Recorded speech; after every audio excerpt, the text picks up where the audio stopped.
do I need my tablet, or you have that, Casey? There was no tablet. No, yeah, you need to.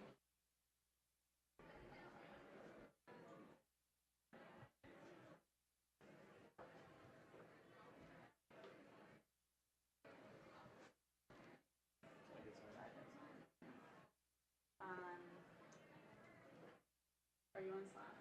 I'm gonna have to go to the wall thing and turn you on. Okay. So I'll tell you, I'll Slack you when you're good. Or you just Or come on. Okay, I'll go up this way.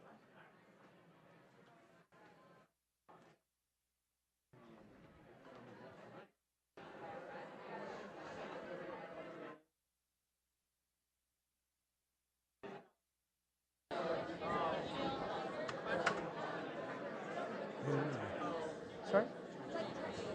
You know what? I usually take the far seat, but yeah, well, if you have a preference, just let me know.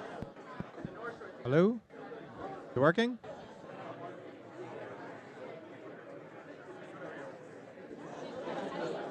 Good? Hi, good evening.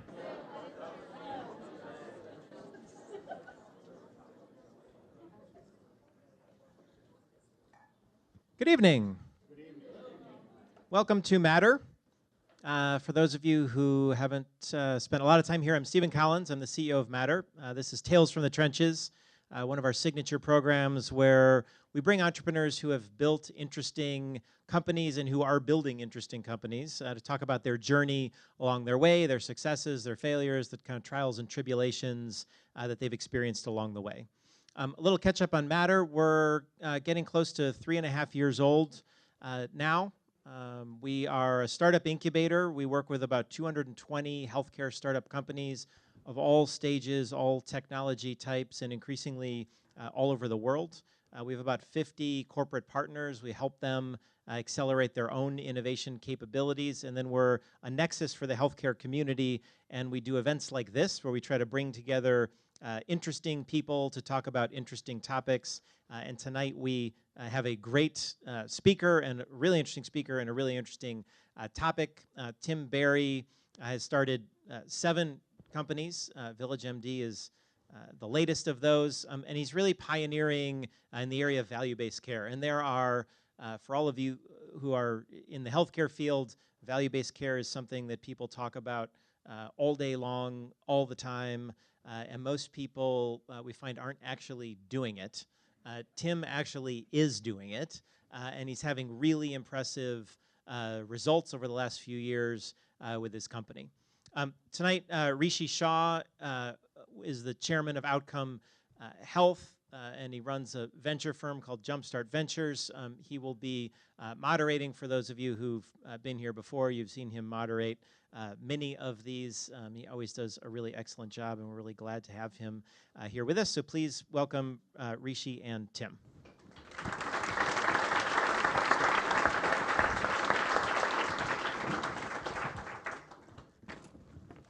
So I want to thank Tim for joining us here tonight. We hadn't had the chance to meet before today, and it was fascinating learning about his travels far and wide. He's traversed the whole country. Running from exactly. Convincing his wife to move at one point from Palo Alto to northern Texas. Houston. Or Houston, yeah, South Houston. And he's also traversed healthcare far and wide as well, as you'll see, really working across all of the different parts of the healthcare system. But I know one thing that caught me is he credits a lot of his business philosophy to his growing up here in the Midwest in Wisconsin. So I thought maybe we would start there, as I like to do, for Tim to maybe set the stage a little bit about how he grew up and how that ultimately influenced all the things he's done across all these different adventures. Yeah, thanks, Rishi. First off, I'm absolutely thrilled to be here today, so thank you all for making time.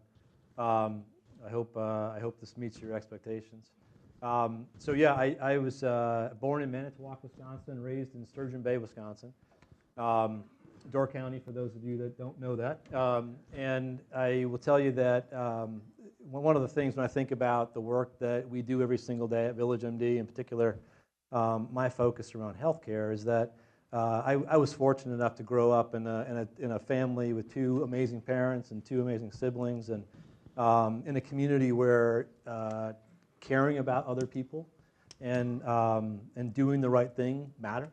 And so that fundamental philosophy of being a part of a community and caring about other people and going the extra mile to make sure that you were doing the right thing and supporting other people was just a part of growing up in a small town in Wisconsin. It really had a big impact on, frankly, every part that I do today professionally.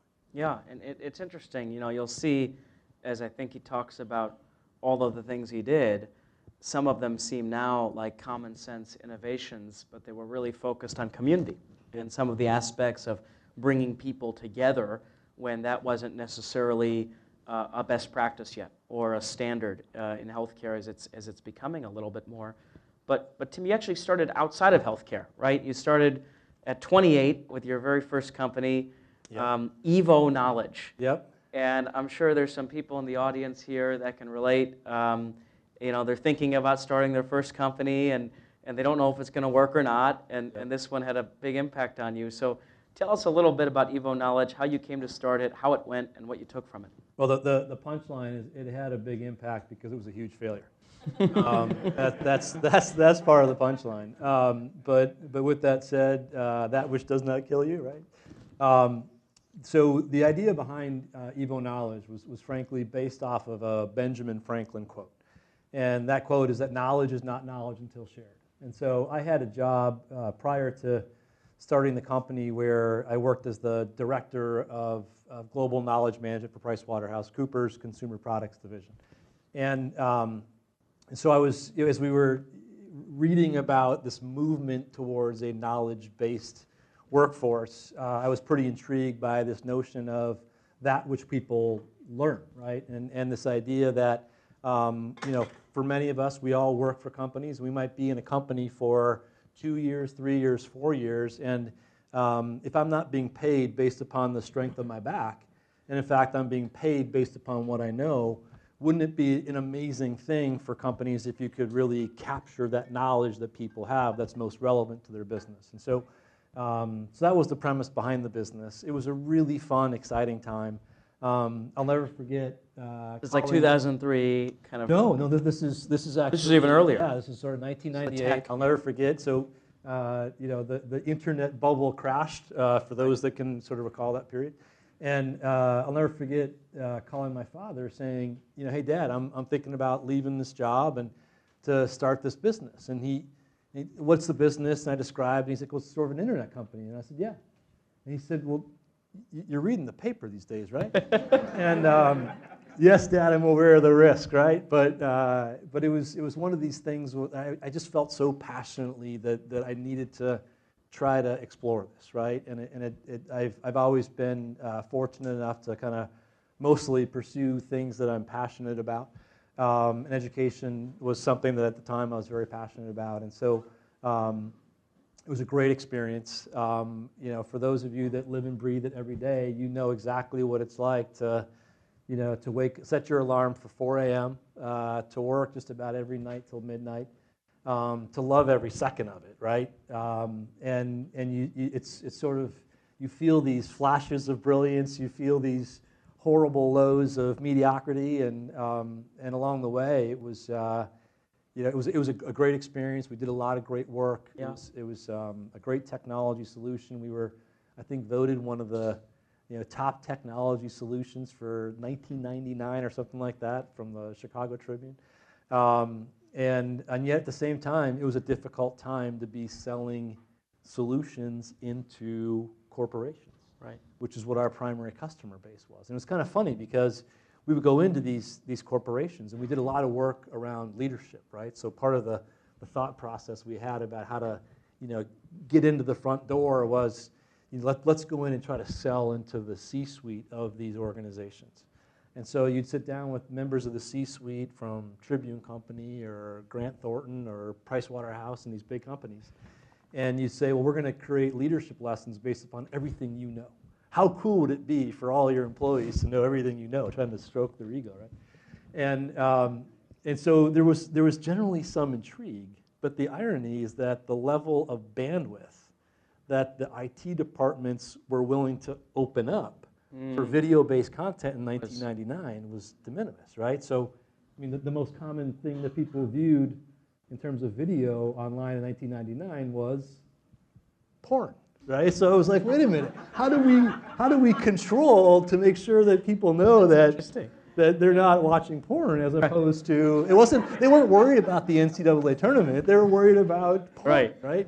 And so our business was susceptible to that, right? But as any business is, but it was an unbelievable experience.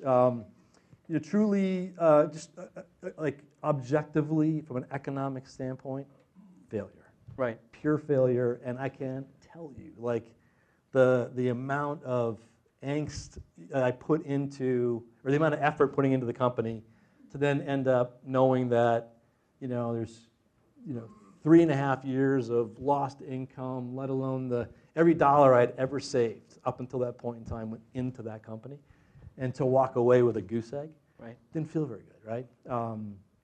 Thankfully, I have a spouse who's unbelievably supportive, and of every step along the way, and she kind of helped me realize that, hey, dummy, you learned a lot along the way, and it was well worth the journey. Right. So we talked about that a little bit. You felt like, in retrospect, it was a really great experience for you, and you've brought things out of it that then helped you go on to start other companies. And so, what was that like? Are there things that, if you could go back in time, you learned, okay, I would do it differently? Or was it just, once you summoned up the courage once, it was just easier going forward? What did you bring from that experience that, helped you start other companies? Yeah, I mean, I guess there's a handful of things. I would say first and foremost is the number of people who want to be a part of something different, something special, it's unbelievable, right? It's actually almost a little bit sad to know of the number of people that go into different jobs every single day and really don't feel a special sense of purpose or meaning to that, right? And there's something that is unbelievably special about creating something new, right? And so, to me, one of the first was that the number of people who are really willing to kind of lend a hand, put their shoulder into the effort is amazing, right? That was the first thing. The second is, growth is is everything, right? And that to go in and you're always thinking about, at least have always felt this way, you're always thinking about what's the right level of growth, right? And I actually see some familiar faces in the audience today, so I know that there's people inside our organization who at times are like, hey, maybe we ought to throttle the growth a little bit, right? And I will tell you, it's when you've experienced that phenomena of not having enough growth, right? That it's hard not to want to keep going, right? And so that was a second. The third is, fundamentally that tied to this notion of growth is that I think, far too often we and I think many of us are guilty, if we're all really honest, that we love to solve problems, right? And so once you solve a problem, you get good at solving that problem, and you actually sometimes like the comfort of solving a similar set of problems, as opposed to sort of pushing the framework, pushing the mindset of, yeah, I know that's how we did it, and I know that we were successful at it, but it's not good enough anymore. And so this sort of notion of continuous innovation. Right. I think that it's amazing to me how people can rise to the challenge. Right. All the time around that. That's a powerful set of learnings to come out of that experience with. How about the topic of fundraising? One of the things I've heard you mention a couple times tonight is, you believe there's great value, immense value, to self-funding a company for a period of time. Yeah. Right. You've raised a lot of institutional capital as well, but for a period of time. So, now you've started companies and you've done things and you're able to do that. When you were 28, you're starting this company. How'd you pull that off? Did you, keep your job and kind of do this, or how did you, did you have co-founders? How did you ultimately self-fund that company, the company? first company? Stupidity. Yeah. No, I'm joking. In all honesty, my spouse has been Stephanie. She's an amazing individual, and her support for us and for me around this. Frankly, she had a phenomenal job, phenomenal career, and was the basis that allowed you to take said risk. to me, like, go ahead and take the risk, right? And so I frankly probably couldn't have done it that way without that support. Right. I'm just being totally honest. Now with that said, I do think that going back to this notion of self-funding, I think doing it creates a high amount of respect for investors when they come in down the road. Right. Right. So if you just sort of think about the lens of an investor, whether it's a venture investor or PE, there's always this sort of question of what's the level of commitment that these individuals have to the business. And so for them to know that you're willing to self-fund, in my opinion, makes an unbelievable statement. Right. I think it also makes a great statement to the people that are coming into the organization to be a part of building this company, Right. which is that I'm willing to I'm all forego for a long time. I am truly all in. Yeah. And so, okay, you have the experience. There's another little company in the education space, Yep. and then now you end up going to California with Blue Shield.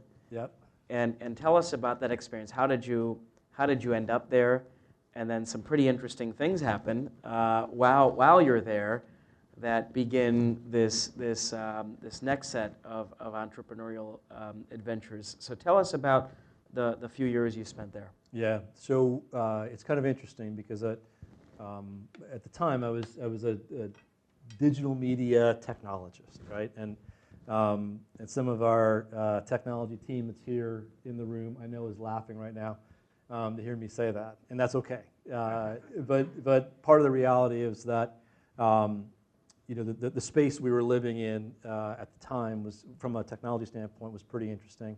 I was talking to Microsoft about starting a new division of Microsoft with them, sort of around this idea of sort of delivery of multiple multimedia streams, and it was fascinating because I had a college roommate who had started a consulting practice, and he was doing work at Blue Shield of California, and we would talk about our jobs, right? You're sitting there at the bar in San Francisco, and he would talk about HMOs and disease management, and I thought, oh my God, like this is the most boring, the work. Like here we're doing technology, and I just had lunch with Joe Montana and Michael Johnson talking about a sports vertical for digital media, and you're telling me about utilization management? I don't even know what that means, right?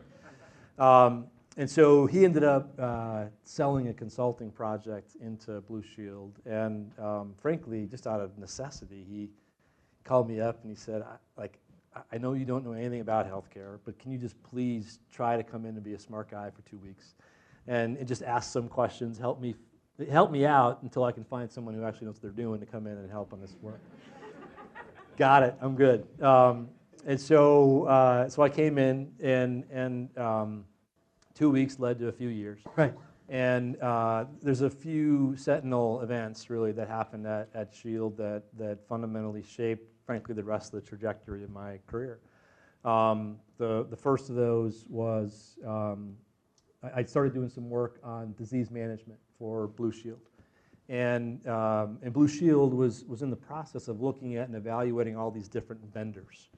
And it was fascinating to me because I would sit in these meetings and they talk about these different solutions for congestive heart failure or patients that are diabetic and da-da-da-da. And never once did anyone ever go out and talk to physicians who were delivering care for these patients to find out what they thought about these solutions. And so it's like, wait a minute, you're going to spend 62 cents PM for this CHF program that has a call center in Reno, Nevada, and we don't have any idea whether the doctors think this is going to be beneficial to them. Are we kidding ourselves? And so, you can only get to ask that question a few times before someone says, okay, smarty pants, what are you going to do about it? So I went out and started talking to doctors, right? So I went out and spent a fair amount of time talking to different physician groups. It just so happens that I think by sort of luck, the Medicare Modernization Act of 2003 was signed into law, right? So George Bush signed it.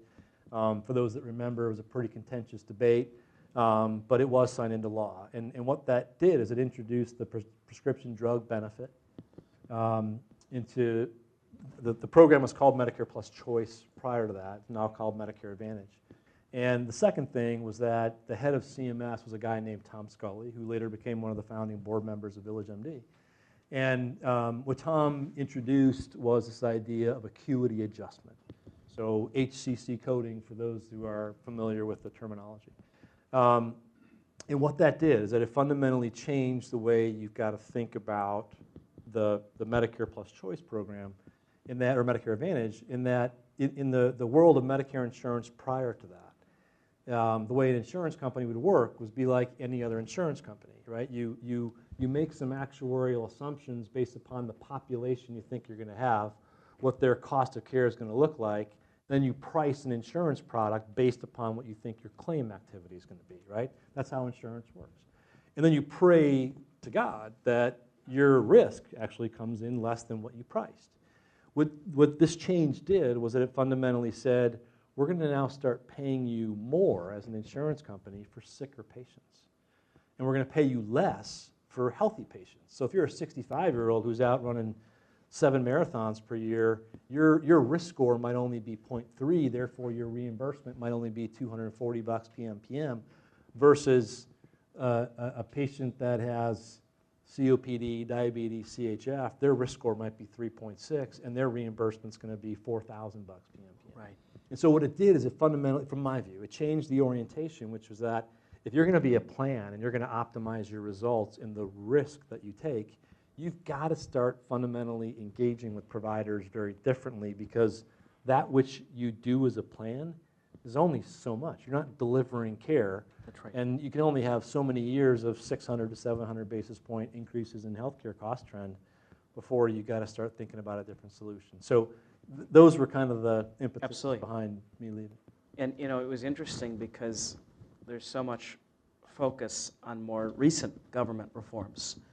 And when I was thinking about life inside of a payer in 2003 through 6, I thought, oh, well, pre-reform, well, you know, and you were right to say, well, actually, that was the front seat to the first time there was this shift in healthcare. Right. And it started maybe, you know, leading you to think about ways that providers and others could respond to it, and ultimately led you into this opportunity at Universal in American in Houston. And so maybe describe that and what you did there to really begin the work that you've done in a couple of different ways to improve primary care.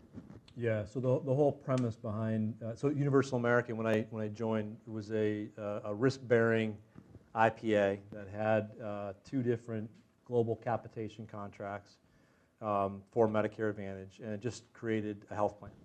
And so, so my role was to come in and run the plan and grow the plan and try to bring this model to other markets. And the model was really all about going into a geography, organizing independent primary care doctors into an IPA, and then having them be the value-based provider or risk-based provider for our health plan. Right.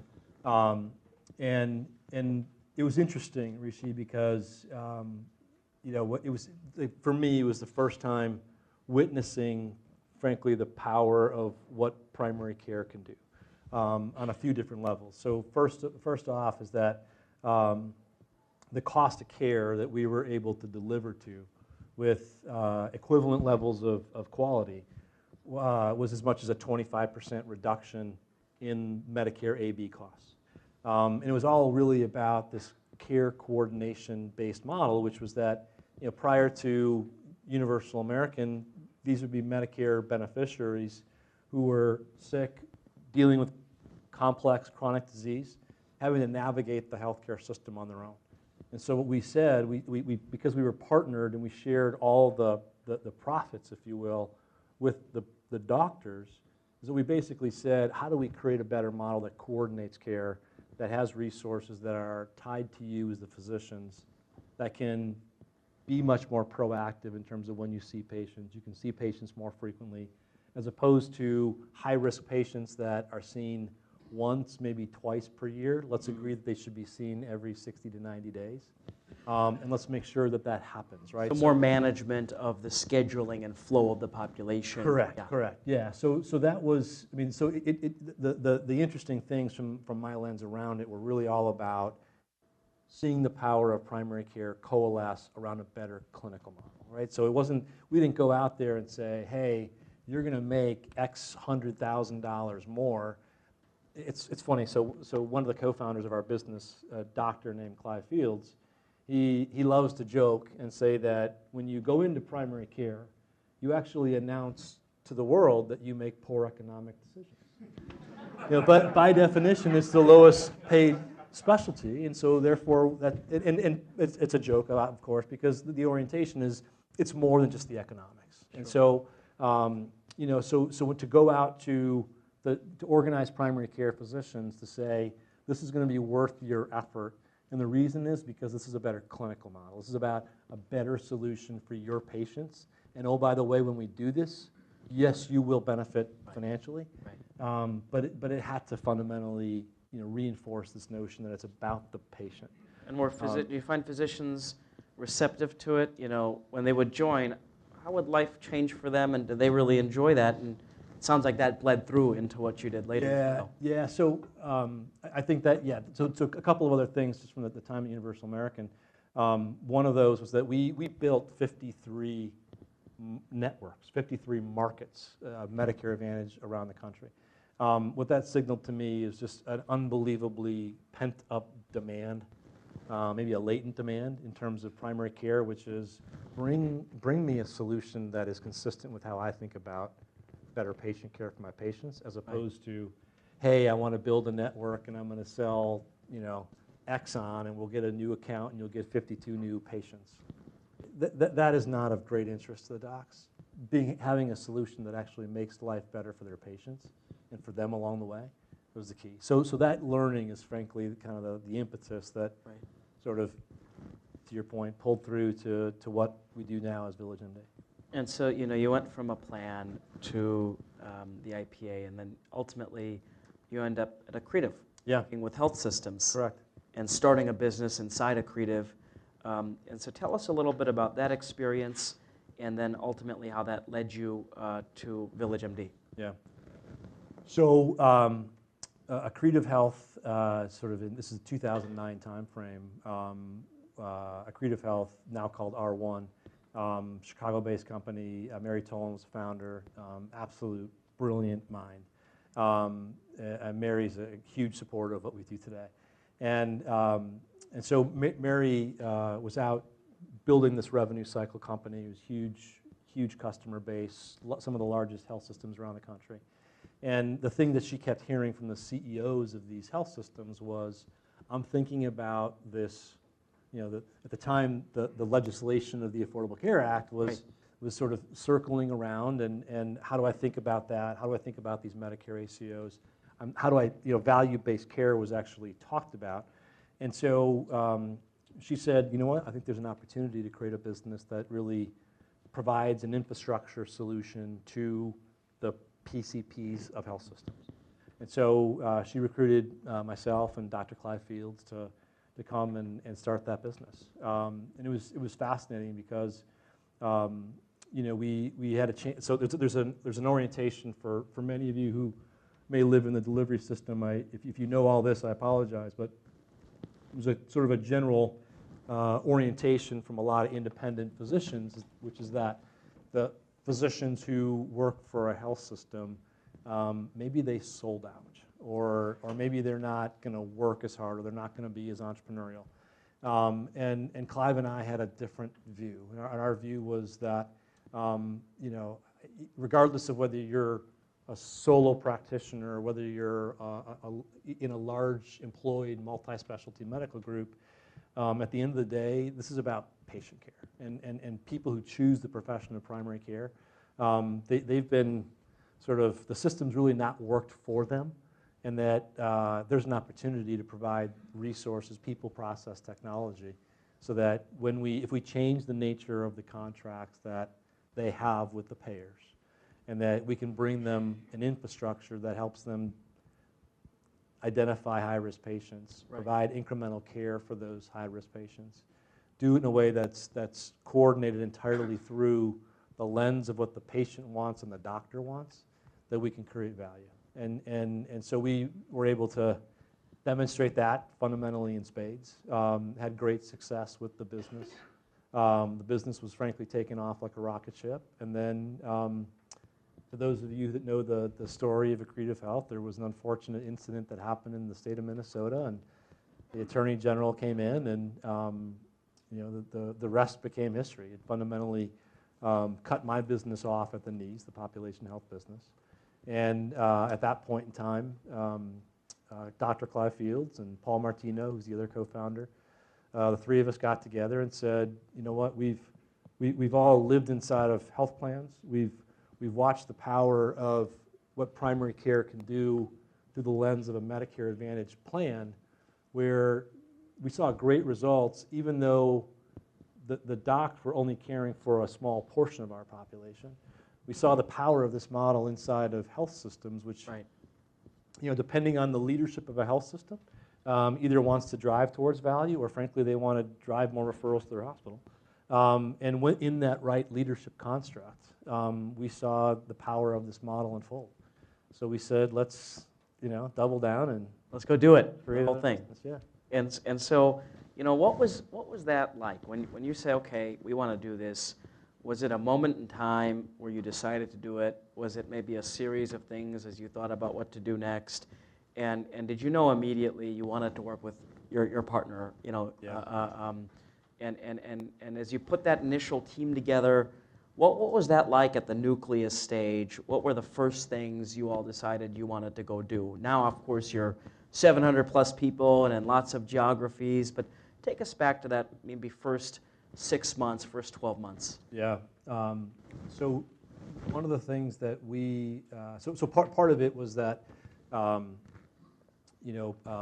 Paul Martino. Paul is, I'm guessing some people in the audience know Paul Martino. There's not a person that I know in the healthcare industry that knows more people at a deeper level than Paul Martino. And it's funny because in healthcare, I think a lot of people believe they have these relationships that are a mile wide and an inch deep, and Paul's are kind of like 77 miles wide and 4 feet deep.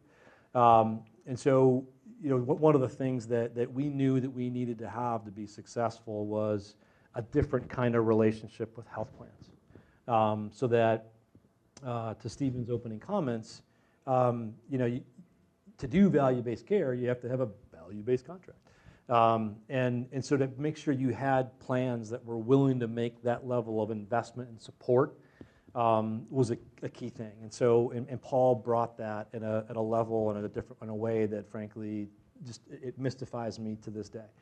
The second was that. And did you work with Paul previously, or how did you know? Yeah, Paul? so I had known Paul, frankly, through my time at Accretive Health. Okay. I tried to recruit him. He was a top 25 executive at Anthem, and if he were here, he'd tell you the story that I actually thought I successfully recruited him twice to join me, and Angela Braley, who was the CEO of Anthem at the time, stepped in both times to save him. But so I sort of gotten to know Paul, and he thinks differently, and his relationships are just very special, and we think about the business the same way, and we were aligned from the standpoint that this is not a business that we wanted to kind of come in and say, okay, let's grow X amount and sell in 3 years. Like we've had some interesting healthcare careers. Some people would call them successful careers. And we said, let's do something that frankly is going to live far beyond what we do, right? Because you're not going to. Let's be honest, we're not going to change healthcare in 1 year, 2 year, 5 years. Right. It's gotten broken over the span of decades. It's going to take decades to get to the right trajectory. But let's leverage our relationships, our capabilities, our knowledge and know-how to do something different. Sounds like there was really a shared sense of mission, right? There Totally. was the what you were doing, but all three of you, it sounds like, were really aligned around the why you were doing it, and that was a big part of it. And to this day, right? And so, you know, maybe there'll be some day where I get canned and I'm no longer the CEO, but as long as I'm there, that's like, this is about something larger than any of us. Right. And it needs to be, frankly. And so, you know, but you know, Paul brought this payer-based relationship. Clive he's sort of the I joke he's sort of the physician whisperer, right? He first of all, he's an unbelievable physician. If you look at his clinical results, his financial results in value-based care, he's probably in the top 1/10 of 1% in the country. Wow. And does he still practice? And he does. To Yeah. this day, yeah. I mean, not as much as he used to. It's only on a part-time basis now. But he does that because it creates a level of credibility with other physicians that you know, he's living it, breathing it every single day. Right. And I'm not sure what I brought to the table. I guess you know, a failure in earlier startups, but the three of us kind of came together. We had this shared vision, this shared sort of ownership of a different kind of model, right? And so you asked a question about what do we do. We spent a year, frankly, doing nothing but architecting the nature of the model. Right, just the three of you. Correct. And a big part of it is that there's pluses and minuses tied to any kind of organized system of physicians, right? And so if we look at a hospital-based employment model, there's some pluses and there's some minuses, right? If you look at physician practice management companies of yesteryear, there were some interesting things they did and some failures, right? And so we really spent time architecting the nature of the model because... What are some of the trade-offs that were top of mind that maybe you went back and forth on, and where did you end up on them? Yeah, great question. So many. I think you know, one of those was just around how do we set up and structure ourselves, right? And how important, you know, should we leverage... We've built a lot of IPAs earlier in our careers. Should we do that, right? We know how to do it. We're really good at it. We got great results. But is that the right way to think about it? Or should we leverage a physician group structure? Right. And what are the pros and cons of that? We ultimately ended up on a physician group structure. You know, we looked at it and said there's models out there that are trying to aggregate practices by writing checks for these practices. Right.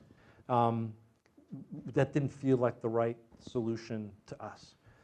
We spent time thinking about the way in which we engage with practices.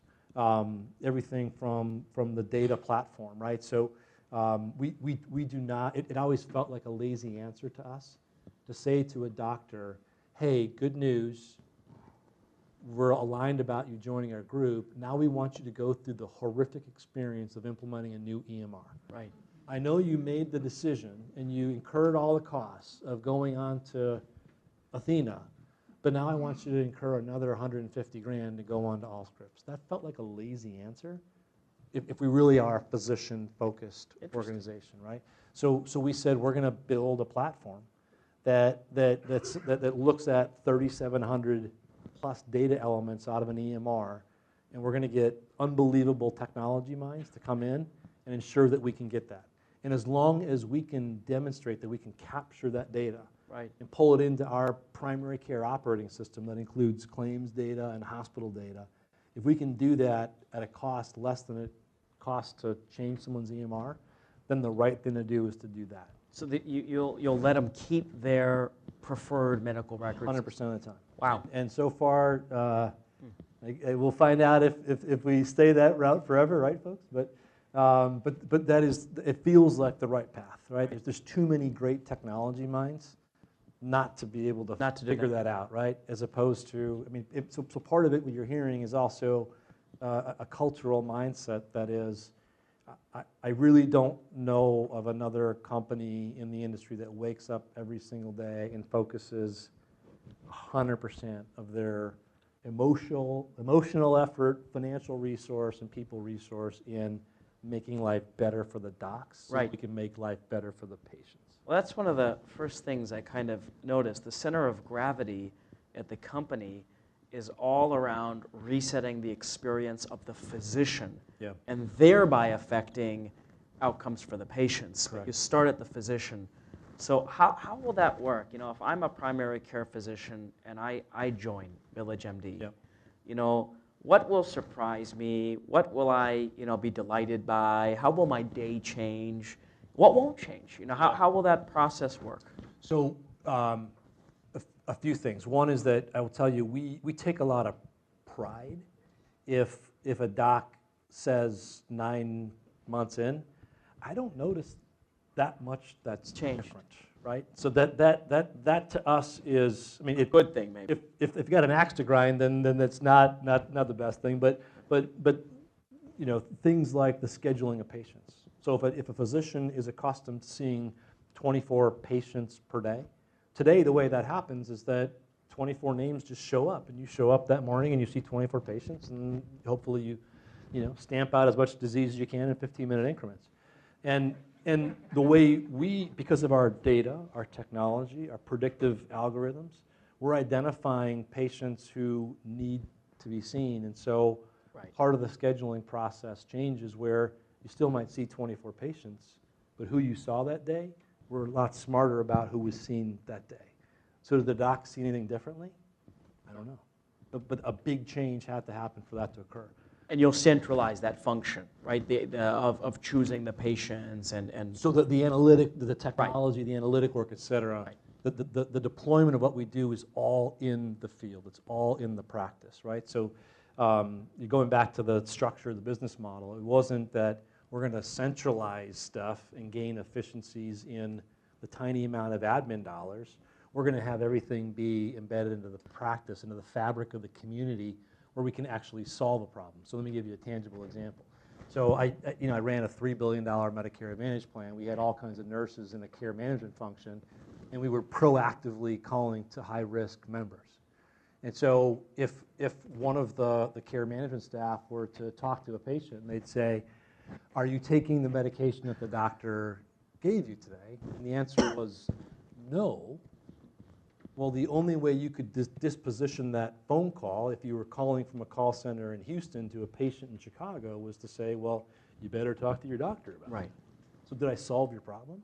No. As opposed to our staff that says, hold on a minute, I'm going to grab Dr. Fields, and our point-of-care pharmacy that we help stand up in that market, we're going to make sure the medication is delivered to your home or to your workplace, right? Very interesting. So the whole notion is about how do we drive all of this into the fabric. It's a lot of decentral, so that's a very good point. You'll centralize the analytics, but the patient contact is still happening at the practice level. Correct. You're not pulling that away from them. So we'll centralize technology, we'll centralize finance and HR, and there's aspects of sort of shared resource across the enterprise. But the magic, if you will, occurs all In the field. locally in the marketplace. And one of the other points of distinction is maybe unlike some of the other innovative providers, the doctors are not all of a sudden, the primary care doctors are not all of a sudden caring for a fraction of the number of patients. That's right. Right, the ratio is pretty consistent. That's right. You're just elevating them through Yeah. some of the things that Well, you've talked about. Yeah, and Rishi, you asked, the question about the things we did in deciding about the business model, right? There's hundreds, and one of those was that we felt that it was not a great answer to go out to a physician to say, we've got a better model of delivering care, and you've got to say goodbye to 1,600 of your 2,000 patients. I respect the other models that are like that, and I think they're great models. Right. And they're great peers, great organizations. But for the business that we wanted to create, we felt that we needed to come from a spot of abundance, which was we've got to bring more resources into primary care, more financial resources to fund these other people and technology that now exist out in this new model of primary care. And we needed the plans to be able to, frankly, take the bet that we could deliver better outcomes, lower total cost through this model, which is why Paul, as one of the co-founders, was so critical to the business because he had these relationships Yeah. that the plan said, yes, we're willing to make the bet. So I want to remind everybody to log your questions into social Q&A and upvote your favorites. And we'll do a lightning round around a couple other topics. But, you know, one, we can hear how important teams are to you. Yeah. What advice do you have for entrepreneurs around the subject of team building? You know, when it was three of you, you're also aligned on mission. You know, now you're growing hundreds of people every year. Yeah. You know, into, well, more than that. But for entrepreneurs on early hiring, what advice would you have? I guess I would say a few things. You know, we establish as part of the values of our organization, there's kind of three fundamental pillars. One is around building trust. And part of that at the end of the day is at the core of primary care is a trusted relationship between the physician and the patient. And so we need to make sure we engender that trust. The second is that, you know, for those who are in primary care, you know you've just got to get stuff done, Yeah. right? And I wouldn't say the word stuff, I'd use a different word. But you really got to get stuff done. And that's the nature of what it means to deliver care in a primary care setting. And You can say anything you want here on Matter TV. But part of the reality from our lens is that you know, we kind of come with this orientation of, you know, that which occurs in this 10-foot bubble around a physician, Right. and the 10-foot bubble around the patient is what matters most. Right. And the rest of us, frankly, that work in healthcare should be feeling very gracious Right. that we get a chance to serve that. So culturally, So- there's sort of maybe an acceptance or a humility about the role There's that a huge plays. humility, Yeah. right? And so, so part of it was being able to not just define that, but to make sure that we are thinking about that. How do you interview for that? You know, our chief talent officer is just a really special individual, and she's worked with us back at our time at Accretive, and the team that she's built, frankly, does that, and everyone in the organization does. So part of the interview process, you go through and you interview with a lot of different people, and it's really being explicit about build trust, get stuff done, and innovate. Right. Like, where have you done that? Be specific, be, you know, not high level, get into the weeds around it. Yep. You know, I would tell you that I don't want to pretend like we're the best at always kind of bringing in all the right people. I think the thing I've learned as an entrepreneur over a lot of years is you need to be willing to be really honest. Right. And that honesty has to translate to the feedback that you give people, so that if you're bringing someone in, you got to be willing to give them the opportunity to be successful. Right. But you have to be really honest about what you think is right or not right. That's right. And then, frankly, you also have to be honest with yourself. In some cases, am I supporting them the way they need to be supported? Right. And then also being honest to say, you know what, I made the wrong decision. Right. And you know, some people worry about, well, my VC care or my private equity firm care. At the end of the day, as you know, many founders in the room, the bet they're going to make is on you. Right. And so you have to be willing to Have the confidence to make have the decision, right? to make the hard decisions and be able to move on them when the time is right. So maybe we'll move into a couple of questions Okay. here. But you know, before we do, two topics I'll give you. You know, fundraising and customers. You already talked a little bit about customers and selling and how Paul helped with that. Yep. But you know, what's your advice to entrepreneurs around how to go out and raise capital? You know, you've raised now an angel round that was a couple $1 million, an institutional round from a well-known healthcare VC, and then also an interesting debt round. Yep. And then you've done very well on growing customers as well. And so, any advice you want to share on that topic? Any advice? I don't. Besides having a very nice wife. Or husband, yeah. Yeah, exactly. It's funny, Rishi. I think it's easy. I'll never forget. It's when I started this first company. There's a venture capitalist in Chicago who said, you're never really going to be an entrepreneur until you write your first check out of your own account to make payroll. And so I was like, I won't do that. I'll raise money and it'll be okay. And so the fundraising process is extraordinarily hard. And so I never want to sort of suggest any part of it's easy. I would say that being really discerning about the investors that you bring in, and really understanding that they are investors. Right. I personally eat a lot of sofritas burritos from Chipotle. Right. I like it so much I invested in Chipotle. Now, what do I care about as it relates to Chipotle? I care that their food's good as a consumer, and I care that they make me money as an investor. Right. So don't get confused that as much as the investors may love you as a person and enjoy you, the reality is they're investing in Chipotle just like I did, and they want to see it go up. Right.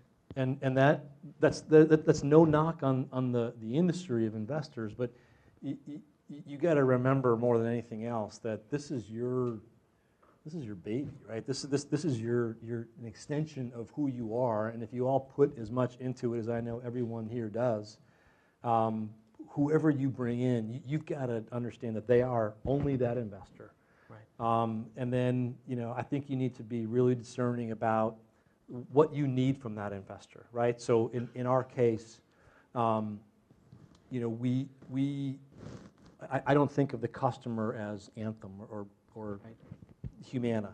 They are plans that we have partnerships with that give us the right economics to be successful. We think of the physicians as the customer. Yeah. And so, when we brought in our first institutional investor, I was not expecting that they were going to know who Primary Care Medical Center was in Murray, Kentucky. Right? They probably know Bruce Broussard, the CEO of Humana, but I have a founder who knows Bruce Broussard.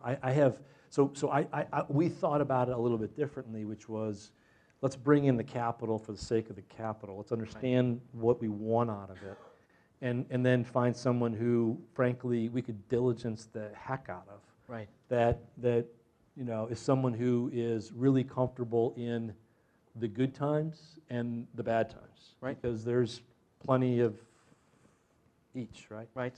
So that would be my perspective. And so maybe we'll just lightning round through a couple of these.